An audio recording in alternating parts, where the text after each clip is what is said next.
Yeah, hello and welcome to another update video about TLT. So TLT seems to be playing out at the moment nicely. I've covered it a few times now, and we highlighted here the potential for a substantial low already a few weeks ago. Since then, the price has moved up. So we're going to take a look at that now and see if there is still potential for further upside and what levels need to hold. The idea is that the move of the high that was made in 2020 to the downside there was a 5-wave move. And, well, you can count that as a wave 1 in a very bearish scenario. And we are basically watching for a 3-wave corrective rally in a wave 2. And we would then come down in a 3rd wave, rally in a 4th, and basically long-term really go down. Whereas in a not so bearish scenario, this was also a 5-wave move. We are also expecting a corrective rally, but in a B wave, which are a little bit more, you could say, diverse than a wave 2. So sometimes they can be very shallow. They can be very long. They could even overshoot, even though that's not what I'm looking for here. And then we can get a C wave down. Down here, these waves or structures will move away from each other. Until then, they are basically mirror counts. So it doesn't really matter what the long-term perspective is. In the short term, there's still a potential for a substantial bounce and a potential rally into the region around 122 to 153. To be honest, we should add the 38.2 retracement because an A wave often reaches that level, and that would be at $112. So far, this analysis hasn't changed, still very consistent also over the last few weeks. Let's now go to the shorter time frame. Let's take a look at the daily time frame. Here you can see the more detailed wave structure. The idea was that off this high, we completed a wave 1, a wave 2, a wave 3, a wave 4. Yeah, and the wave 5 might be complete. I mean, I cannot rule out another squiggle lower, but I think we're fairly close here to a somewhat complete 5-wave structure to the downside that opens the door towards a corrective rally.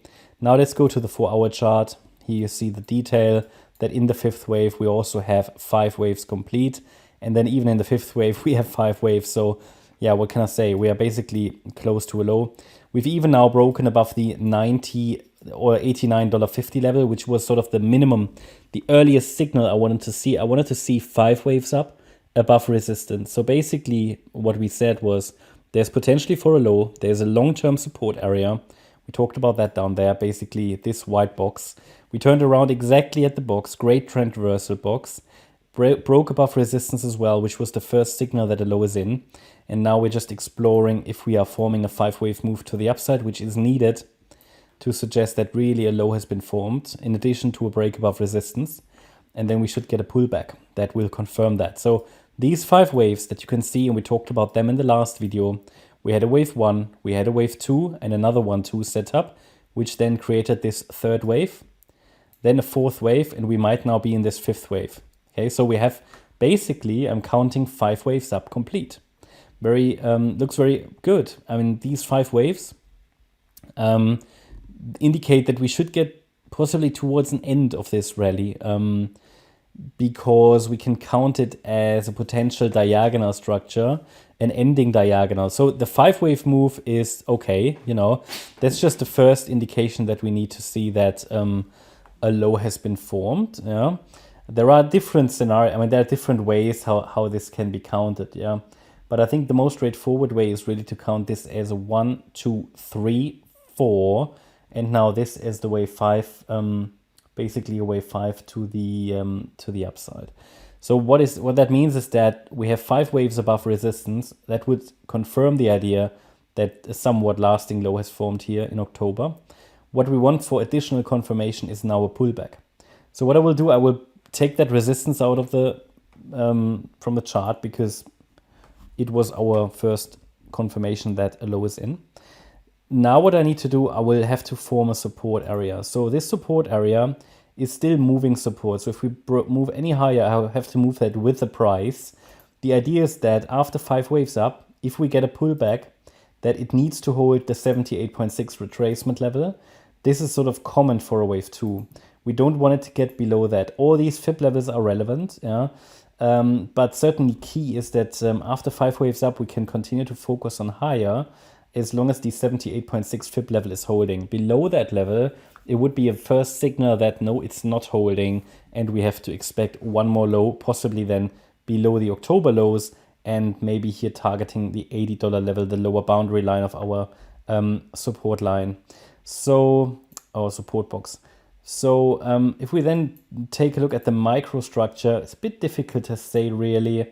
There are different ways how this can be counted, but one way would be to say this is an ending diagonal, which is a 5-wave move, 1, 2, 3, 4, 5. Okay, so it's got a 5-wave move complete, also in wave 5, which is pretty good.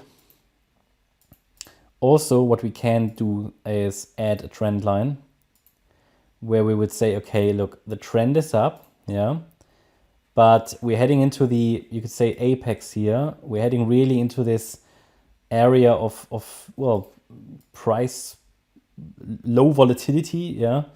Let me add here, this is a dashed line. And basically, I'm watching for a potential break to the downside here. If it breaks to the upside, we need to be aware this is often called a, how do you call it, an overthrow in Elliott wave. Sometimes it happens that the last wave overshoots, and then we could get quite a dramatic reversal to the downside. So essentially, what we want to confirm this scenario that a somewhat lasting low has occurred, we want those 5 waves up and then a 3-wave pullback that dips into the yellow support area. We would then call that likely a 1-2 setup. So wave 1 up, wave 2 down, and then it would continue to move higher like this in basically five waves. Let me just quickly change the wave degree. And then when we have these 5 waves, then, you know, that's how we get another deep pullback. So yeah, I mean, that's sort of how I see it right now. If we continue to escalate higher without a pullback, I will have to assume that something different is going on, something that is more directly bullish. But there's currently just no evidence for it. Also, there's no evidence that this rally is over, okay? But a break below the trend line would suggest that this wave 2 is unfolding. Yeah, that's my update about TLT. I hope you liked the update. If you did, please hit the like button, leave a comment, and subscribe. And if you're interested in daily updates about the S&P 500, as well as regular updates about stocks, check out our S&P 500 and stock service. We offer daily video updates about the S&P 500 and also written updates, as well as even intraday updates. And then we cover 20 stocks as well. And there are also updates about the NASDAQ, even though they are not officially included. Thanks a lot for watching. Bye-bye.